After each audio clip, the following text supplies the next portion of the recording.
सूत जी महाराज जी से पूछा कि ज्ञान वैराग्य तो भक्ति के बेटे थे, क्या किसी दुष्ट को इस कथा से मुक्ति मिली है?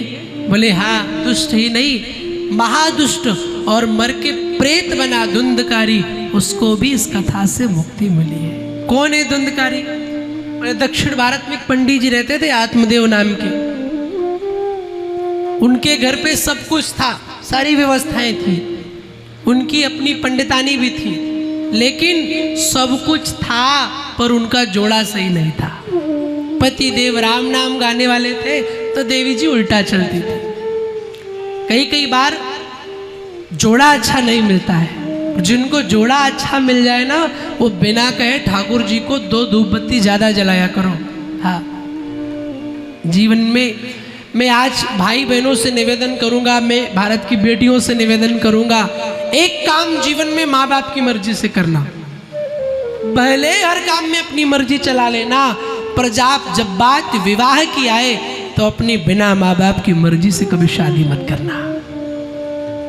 क्योंकि तुम अगर जोड़ा ढूंढोगे तो दैहिक सुख का ढूंढोगे, थोड़ी सी चमड़ी अच्छी है, थोड़ा सा ये अच्छा है, तुम शादी करने के लिए तैयार हो जाओगे।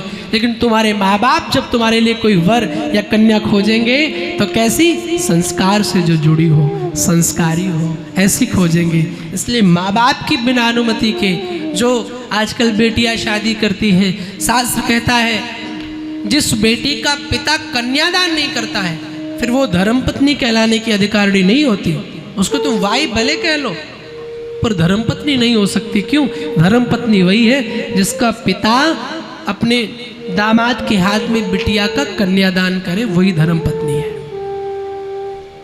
इसलिए और माँ बाप से भी निवेदन करूंगा, बच्चों की शादी वहां करना, घर में बहू वहां लाना, बेटे की शादी वहां करना, भले 4 लाख रुपए कम मिले पर कहाँ? जहां बहू गीता पढ़ने वाली हो, जहां बेटा मंदिर जाता हो, जहाँ कथा में बच्चा जाता हो, सत्संग में जाता हो, जिनका परिवार भक्ति में लगा हो, ऐसे घरों में शादी करना।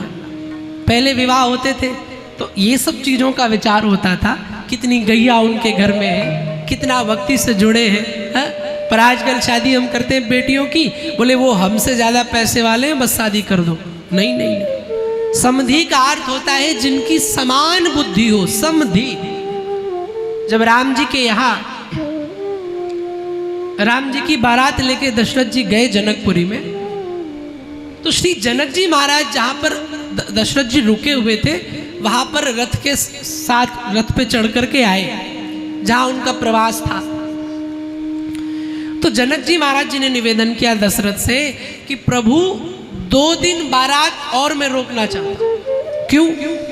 बोले मेरे छोटे भाई है ना, वो दूसरे राज्य में राजा है और उनको अचानक कब धनुष टूट गया पता ही नहीं चला, और उनको आने में अभी समय है, 2 दिन लग जाएगा, इसीलिए बारात 2 दिन रोक दी जाए। अब राजा दशरथ को क्रोध, थोड़ा सा मन गंभीर हो गया, है जनक आज तक मेरा किसी ने इतना अपमान नहीं किया। राजा जनक ने हाथ जोड़े, क्या हो गया सरकार, मैं अपनी वाड़ी वापस लेता हूँ, ऐसी बात नहीं है, आप नाराज मत हो। बोले नहीं नहीं, नाराज नहीं हो रहा हूं, मैं क्रोधित इसलिए हूं कि तुम हाथ जोड़कर मेरे पास आए हो। अरे मैं बड़ा नहीं हूं, बड़े तुम हो, क्योंकि तुम अपनी कन्या का दान दे रहे हो और दान देने वाला हमेशा बड़ा होता है। मैं ले रहा हूं, मैं तो छोटा हूं, मुझ तुच्छ के आगे कैसे हाथ जोड़ के आ गए। इसे कहते समधि। पर आजकल शादी कहाँ करेंगे? जहाँ पैसे थोड़ा सा हमसे ज़्यादा कमाता है लड़का, और भले ही मांसाहार करता हो, शराब पीता, बस ठीक, कोई बात नहीं।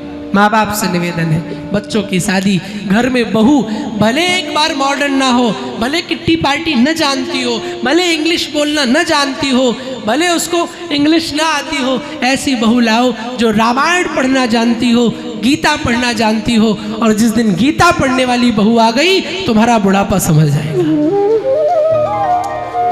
ज्यादा अंग्रेजी बोलने वाली बहू बुढ़ापे पे, मैं विरोध नहीं करता भाषा का, आनी चाहिए, इंग्लिश भी आनी चाहिए, भाषा है, पर ज्यादा मॉडर्न बहू सोचो, सासू अम्मा को अंत में पानी दे दे तो बड़ी बात।